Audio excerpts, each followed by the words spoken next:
Welcome ESLA members and anyone else who wants to learn a little bit more about elk and Skigmog Lakes, the Torch and Lower Rapid Rivers from some key people who live and work in our area.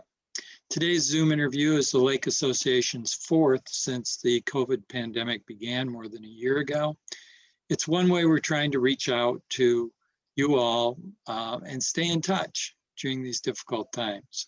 If you have a suggestion for someone you'd like to hear from, send an email to elkskigamoglakes@gmail.com. Once again, that's elkskigamoglakes@gmail.com. My name is Bob Campbell. I'm ESLA's Vice President. Today, our guest is Department of Natural Resources Conservation Officer Andrea Albert. She's been assigned to Antrim County for 15 of her 24 years enforcing state fish and game rules. She patrols Charlevoix and Emmett counties as well and has enforcement jurisdiction anywhere in Michigan. Officer Albert grew up near Chesaning, a rural community between Flint and Saginaw. She earned her bachelor's degree from Adrian College and her master's from Eastern Kentucky University. It was her ride-along with the conservation officer while working on her advanced degree that helped spur an interest in a career with the DNR as a conservation officer. Also, of course, there was her lifelong love of the outdoors, especially boating, hunting, fishing, camping. So, welcome, Officer Albert. Anything important that I missed? No, I think you hit it all. Thank you very much. Appreciate the invite to be here. Okay. First, let me ask you, what issues do you encounter on a general basis in and around our watershed? Well, it just depends on the season, I guess. So, we have a lot of activity, obviously, around where we all live. And I'm fortunate to kind of live sort of close to where you folks are and your watershed. But violation wise, I mean, if it's boating season, we have a real problem with Solona Lake issues and improper operations, some operational things where people are not being safe. And then, of course, safety equipment, things like that. We're always looking for fishermen and checking fishermen and seeing if we have issues there. Generally with our fishing and hunting, one of the most common complaints or issues that we run into is people doing so without purchasing licenses first. So that's generally one of the most common things that we run into. Does that tend to happen? For example, your fishing license expires the end of March. Do you occasionally find that people just forgot on the first time they go out, like if they go fishing in April?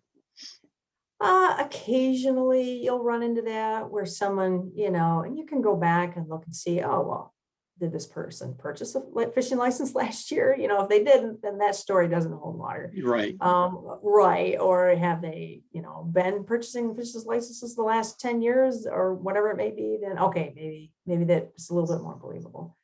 So. Well, and as I've discovered since I turned a proper white-haired age, it gets real cheap to get your fishing and hunting licenses. It does. Later in life. Yes, so, it does. There's no excuse not to. I'm curious if you were the director of the DNR or the governor, is there anything that in terms of our regulations that you think might be smart to change right now that would benefit both the species involved as well as the overall sports that are involved? Well, we do have a few thousands upon thousands of laws that, affect conservation and land use and recreational use, conservation of natural resources, wildlife, fishing, hunting. So no, I couldn't just name one. I mean, I always have ideas in mind that might help or make it clearer for our user groups, and a little bit easier for them to understand the laws. That's generally really where I like to put my focus, is trying to make the information in the hunting guide, or if there's something I can help out with to ensure that folks are understanding this information, that it's basic. When they go to the hunting and fishing guide, or they go online, they go, oh, that's the information I need. It's easy to find, easy to read, and easy to understand. And hopefully our laws can continue to be that way and be less confusing. That's all I can hope for. So, is there anything ESLA can do as an organization to or to advocate for that would help you in your job? I think just being good stewards of the environment helps us tremendously. Being supportive of law enforcement, not just only SEALs, but all law enforcement, is incredibly supportive. And looking at some of the positive things that our department, the DNR, does for people. And we really do work incredibly hard to assist the citizens and be a resource for the citizens of the state. And that support is just phenomenal. Just like today, when I get invited to come and speak and be able to answer some questions, this is wonderful that you granted me the access to be able to do this. Continue those types of things, and that really helps us have a better working relationship. If one of our members or somebody else who might be listening to this wanted to get in touch, saw something and was concerned about it and wanted to reach you, what's the best way to do that? The best way to get a hold of a conservation officer is to call our report all poaching hotline. And that's an 800 number, and you can text it too now, which is really nice, because actually the number of texts that we're receiving for complaints is really increased, because it's much easier for people, and they can send pictures or whatever it may be through the text. So you can call or text our 800-292-7800 number. And that's the easiest way, because especially for our watershed in your association, you have 3 counties. So there could be any one of 6 COs working, because there's two COs assigned to each one of those counties. And the offense could be occurring in any one of those counties, and it really would be sent out to the particular COs that work those counties.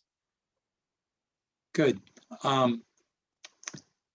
One of the things, and I've not seen this often, but I've seen it once or twice out on Skigamack, where I've been out fishing and I notice jet skiers chasing like loons. And you talk about report all poaching. Well, that wouldn't be poaching, it would be wildlife harassment. Can they then call that same number for that sort of thing? Absolutely. Yes, we definitely we certainly need to know that information, because as you can see, like I said, there's only 2 COs per county. Mm-hmm. And we can't be everywhere. And we really need the public to contact us through that report all poaching hotline and let us know what's going on and get the best information you can. Now, if you do contact us, remember these few things. It's really important. Have a description of, is it a red PWC? Is it a Kawasaki? Is it, what kind of PWC is it? Have a description. Who's driving it? Is it a guy? Is it a girl? A youth? Or 2 people on it? Very, very helpful. Give a good description of if it's a boat, or if you can see the actual registration numbers on the PWC or boat or whatever it may be. Then give us that information. Take a picture of it. Take a video of it. That's really helpful. Okay. One of the things I wanted to ask this question, but then as I was thinking about it, something occurred to me that we can do, and we will do now that someone has thought about it. What can we do, like, to better educate our own members? One of the things that occurred to me was to put links to the Fish and Game digest onto our website. Do you think that might be helpful? That would be really helpful. What you'll probably end up, you might be able to link. Yeah, you should be able to link most all of the hunting in fishing, trapping. I mean, there's waterfowl, there's the antlerless digest. There's all different digests. There's elk digest, bear digest. You know, there's a lot of different types. And you should be able to do links for those, or at least the link to the web page on the DNR web page that shows all the guides. Okay. And then all the guides pop up. That might be easier. That's a great idea. Yeah, and then as they change as they change the website, you'll have the website link and it'll keep changing. So, but the other guides like the marine safety, ORV, and snowmobile guides are a little bit harder to get to. It might be do a little bit more digging into the website to get those. So. Okay. So there's also then 2 conservation officers for Grand Traverse and 2 for Kalkaska? Correct. Okay. Okay. So only, what do we have? 183 counties. So there's only 166 roughly. Well, we average 2 per county, and I think we have, I forget, our numbers are up, but that's just field COs. So we average 2 per county, but a lot of the busier counties like Oakland County, down in the more urban areas, believe it or not, are incredibly busy. You'd think, oh, up north it's busy. Actually, more people, there's more business. There's more things going on, more trespass. There's a lot of hunting, a lot of fishing, a lot of boating down there also in those areas, and high population of people. So we do have sometimes 3 COs in some of those counties, possibly even 4 in some of them. But then we have our field supervisors, and then we have, which are sergeants. They're over 2 or 3 counties, 3 or 4 counties, and over those, and they work in the field also. And then we have our, their supervisors, which are lieutenants that take care of each district. And those are in different regions of the state. And those are all law enforcement certified conservation officers. So it's not just those field COs, you know, we have a whole, and then we have supervisors above them too. So, gosh, I wish I had the number, but we've been doing a lot of hiring. We're hiring again, and which is really good news when we get funding to hire, and we'll be able to put more conservation officers in boots and in trucks and out patrolling. Okay. Has the department done a pretty good job of, some people might be surprised to see a woman as a conservation officer. Has the department done a good job in that respect in terms of bringing more women into the field? We have, in this last hiring class, I think we hired close to 10 women.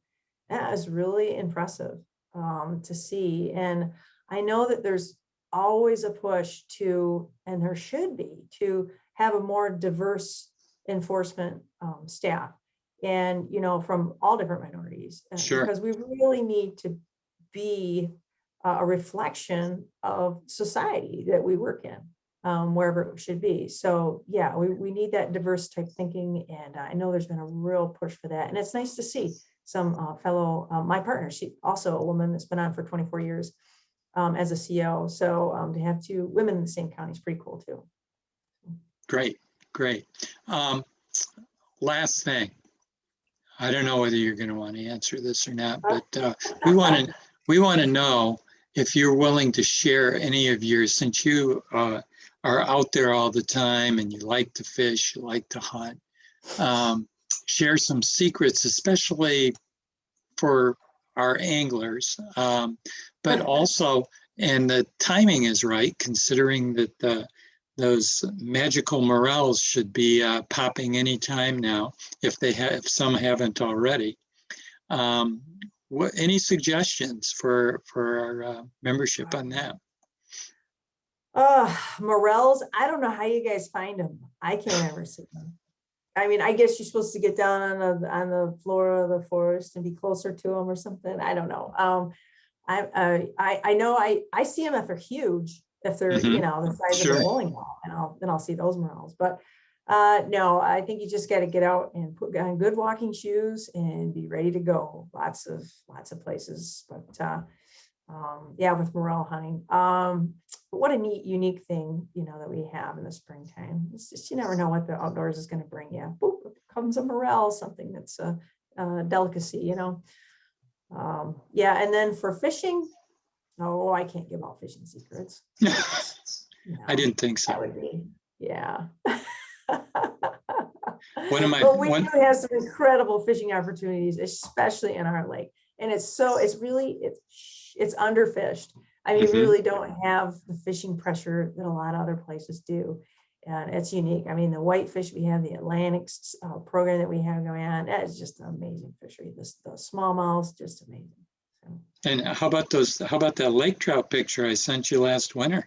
yeah, the lake trout, I mean, just In incredible. Skegamog of all places, in Yeah, about 15 feet of water. that was amazing. Yeah, really. Yeah. And native lake trout at that usually. Right, Yeah, right. which is really just a unique. We're very blessed. Yes, we are. Well, Andrea, I really appreciate your time, and I think it will be good for people to see your face and then put it with when they see you out there in your boat.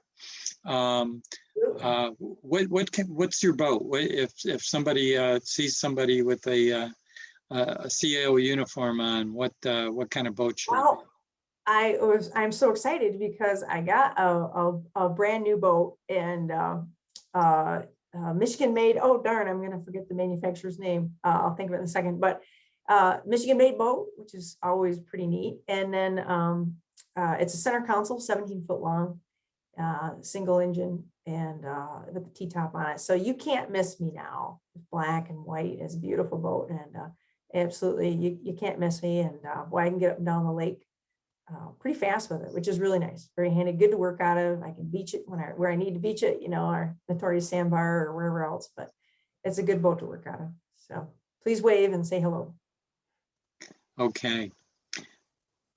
Well, we really thank you for your time, and we hope to see you out there. All right, very good. Well, thank you again for having me. I really appreciate it. Okay, bye-bye. Bye.